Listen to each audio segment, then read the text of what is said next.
your point. You have made your point. Now, Asauddin Owaisi, please.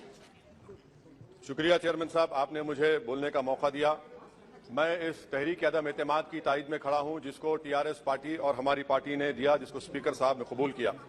Sir, मैं 11 point आपके सामने रखूंगा जो मैं बताने की कोशिश करूंगा कि क्यों हम इस तहरीक अदम एतमाद की तायद में और मोदी हुकूमत की मुखालिफत में खड़े हैं। सर, हालिया दिनों में हमारे मुल्क में ट्रेन में एक वर्दीपोश दहशतगर्द ने अपने सीनियर मीना साहब का कत्ल करने के बाद ट्रेन के कंपार्टमेंट में जाकर नाम पूछकर, चेहरे पर दाढ़ी देखकर, कपड़े देखकर उनको कत्ल कर दिया और उसके बाद उसने कहा कि इस देश में रहना है तो मोदी को वोट देना पड़ेगा।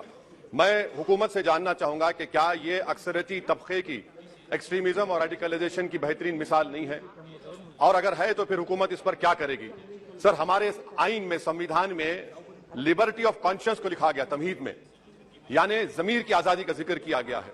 मैं हुकूमत से और खास तौर से वजीर आजम से जानना चाहता हूं कि कहां गया इस हुकूमत का जमीर, कॉन्शियंस जिसको अंग्रेजी में कहते हैं, जब नूह में 750 इमारतों को बगैर ड्यू प्रोसेस फॉलो किए उनके इमारतों को मुनज़्ज़म कर दिया गया, इसलिए कि वो मुसलमान थे, पूरे के पूरे इलीगल थे। इसीलिए पंजाब की हाईकोर्ट, हरियाणा की हाईकोर्ट ने कहा कि ये एथनिक क्लेंसिंग है। इसकी एक बेहतरीन मिसाल है उस हुकूमत की। तीसरी है कि इस मुल्क में एक नफरत का माहौल, बल्कि एक आतिश को पैदा कर दिया गया, मुसलमानों के खिलाफ नफरत का माहौल। ये 9 साल का इनका ये कारनामा है। तीसरा सर, मणिपुर के ताल्लुक से कल बड़ा लंबा जवाब वजीर दाखिला ने दिया। सर, आसाम राइफल के ऊपर केस बुक हो जाता है, एफआईआर हो जाता है। क्या हो रहा है वहां पर? कहां गया आपका कॉन्शियंस, कहां गया आपका जमीर, जब वहां की महिलाओं की अस्मत रेजी की जा रही है? और आप मुख्यमंत्री को नहीं हटाना चाहते इसलिए क्योंकि वो कॉपरेट कर रहा है। सर, मैं हरियाणा और मणिपुर के वजीर आला के लिए, किसी शायर ने अच्छा कहा था कि कुर्सी है तुम्हारा, ये जनाजा तो नहीं, कुछ कर नहीं सकते तो उतर क्यों नहीं जाते? आखिर कहां गया? उन ताबूतों में खो गया कि आपका कॉन्शियस, आपका जमीर, जहां पर 50,000 लोग बेघर हो गए, अरे 6 लाख हथियारों को लूटा जा रहा है। आखिर कौन सा आप इंचार्ज वहां पर हैं? सर, 4था पॉइंट, हिजाब को एक मसला बना दिया गया और मुस्लिम बच्चों को तालीम से महरूम कर दिया गया। क्या यह आपका लिबर्टी ऑफ कॉन्शियंस है? कहां गया आपका जमीर? सर, अभी आपने फाइनेंस मिनिस्टर साहबा ने कहा, यहां पर डीएमके के मोहतरमा कनीमोजी ने महाभारत के द्रौपदी का जिक्र किया। मैं ये पूछना चाहता हूं, बिल्किस बानो इस देश की बेटी है या नहीं? जिस बिल्किस बानो को 11 लोगों ने रेप किया, प्रेग्नेंट थी, उसकी मां का रेप किया, उसकी बेटी को कत्ल कर दिया, उसकी मां का कत्ल कर दिया, आपने कातिलों को रिहा कर दिया। ये आपका कॉन्शियंस है? ये आपका कॉन्शियंस है? आप तो मेजोरिटेरियन पॉलिटिक्स को फरोग दे रहे हैं। सर, आज चाइना के ऊपर कोई नहीं बोलते हैं। प्रधानमंत्री मोदी ने उस वक्त 2013 में जब प्रधानमंत्री नहीं थे, कहा था कि समस्या बॉर्डर पर नहीं, दिल्ली में है। अगर हम अपनी जमीन पर हैं तो डिसएंगेजमेंट क्यों कर रहे हैं? क्या आज चीन हमारी जमीन पर नहीं बैठा है? क्या आज चीन से आप बातचीत कर रहे हैं? आप डिसएंगेजमेंट कर दिए। बताइए डी-एस्केलेशन, डी-इंडक्शन कब होगा? मैं आपके जरिए से हुकूमत को बता रहा हूं कि अगर प्रधानमंत्री ने अहमदाबाद में शी जिनपिंग को बुलाकर झूला झुलाया था, क्या हुआ? क्या नतीजा निकला उसका? चेन्नई दिखाया, क्या नतीजा निकला?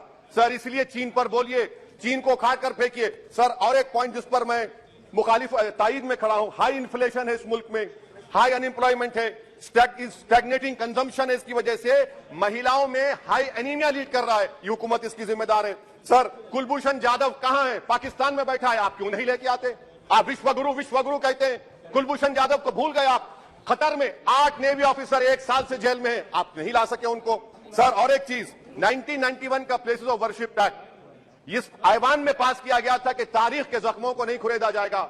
आप खुरोद रहे हैं उनको। मैं आपको इंतबाह दे रहा हूं, वार्न कर रहा हूं, इस मुल्क को 90 के दहे में मत लेकर जाइए। 91 का एक्ट, सुप्रीम कोर्ट में जवाब दीजिए कि आपकी हुकूमत 91 प्लेस ऑफ वर्शिप एक्ट की कायम है, उस पर कायम रहेगी। यूसीसी, सर, इस यूसीसी का फॉर्मूला क्या है? एक मुल्क में एक मजहब, एक कल्चर, एक जबान। ये तो डिक्टेटरों का फॉर्मूला है। भारत एक गुलदस्ता है, भारत एक मोजाइक है। यहाँ पर बेशुमार जबानें, बेशुमार मज़ाहिब बोले जाते हैं और हिंदू अनडिवाइडेड फैमिली में। Sir, I am concluding, 8 crore 75 Hindu खानदानों को 3,800 करोड़ डिडक्शन मिला। इसके बारे में आप क्या कहेंगे? सर, मैं कंक्लूड करने से पहले आपको बताना चाह रहा हूं कि माइनॉरिटी वेलफेयर का बजट 40% कम कर दिया गया। पढ़ो प्रदेश, प्री मैट्रिक स्कॉलरशिप कम कर दी गई। मौलाना आजाद फाउंडेशन खत्म कर दिया गया, फेलोशिप, और इसकी वजह से 1,80,000 मुसलमान हायर एजुकेशन में गायब हो चुके हैं। सर, मैं इख्तिताम में कह रहा हूं कि पसमानदा मुसलमान से प्रधानमंत्री को बड़ी मोहब्बत है। ये कौन सी आपकी मोहब्बत है पसमानदा, जो आपके पास एक मुसलमान मिनिस्टर नहीं है वहां पर? इखलाक से लेकर पीलू खान से लेकर अफान अंसारी से लेकर लुकमान अंसारी मॉब लिंचिंग पूरे पसमानदा मुसलमान की होती है। पावरलूम बंद है, अंसारियों के खुरेश ब्रादरी का कारोबार बंद किया जाता है। स्पीकर सर, मैं कंक्लूजन में अभी कल हमारे होम मिनिस्टर ने कहा था क्विट इंडिया, अगर इनको मालूम हो जाए कि क्विट इंडिया का नारा एक मुसलमान ने दिया था तो वो भी नहीं बोलेंगे, वो नहीं मालूम था उनको। उसका मैं कंक्लूड करो, उसका नाम यूसुफ मेहर अली था सर। यूसुफ मेहर अली ने क्विट इंडिया का नारा बनाया, जिसको महात्मा गांधी ने सारे देश में एक पैगाम किया। मैं कंक्लूड कर रहा हूं सर, इस देश में अगर आज क्विट इंडिया करना है तो कहना पड़ेगा चाइना क्विट इंडिया। जो गौ रक्षक है जिसका नाम मोनू है, वो आपके लिए मोनू डार्लिंग बन गया है, उसको कहिए क्विट इंडिया। सर, जो लोग तुष्टीकरण की राजनीति आप कर रहे हैं, आप हिंदू अक्सरियती लोगों में हथियार बांट रहे हैं, ये आप देश के लिए खतरा पैदा कर रहे हैं। Now, तो please, सर, I'm concluding।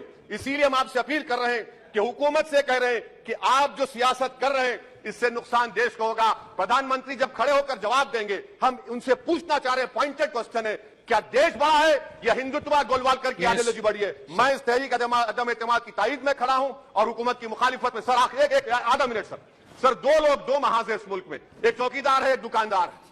एक चौकीदार एक दुकानदार है। जब जुल्म हम पे होता कोई मुंह नहीं खोलते। यूएपीए का कानून अमित शाह ने लाया, इन दुकानदारों ने तायीद की।